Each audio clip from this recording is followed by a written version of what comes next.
ناظرین کرام، ایک دل خراش ثانیہ جس کی وجہ سے مولانا سمیع الحق کو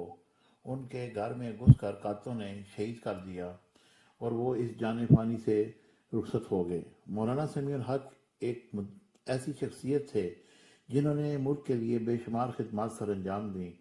اور ان کا ایک جانا پہچانا نام تھا۔ وہ کافی عرصہ سینٹ کے ممبر رہے اور ملک کے معاملات میں انہوں نے بے شمار خدمات سر انجام دی اور ایک بہت بڑا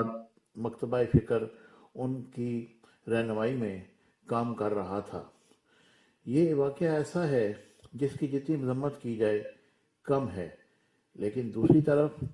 ہماری لا اینڈ آرڈر کی جو ایجنسیاں ہیں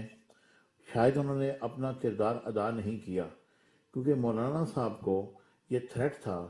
کہ ان کے ساتھ کوئی نہ کوئی ثانیہ پیش آ سکتا ہے، لیکن جب ان پر حملہ کیا گیا ہماری اطلاعات کے مطابق وہ گھر میں اکیلے تھے اور باہر سے تالا لگا ہوا تھا۔ بہرحال یہ ایک بہت بڑا واقعہ ہے، ایک بہت بڑا ثانیہ ہے جس کی جتنی مذمت کی جائے کم ہے،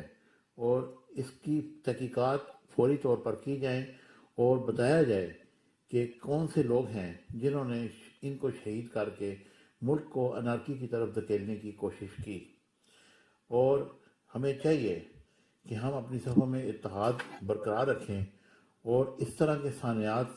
سے اللہ پاک ہمیں محفوظ رکھے۔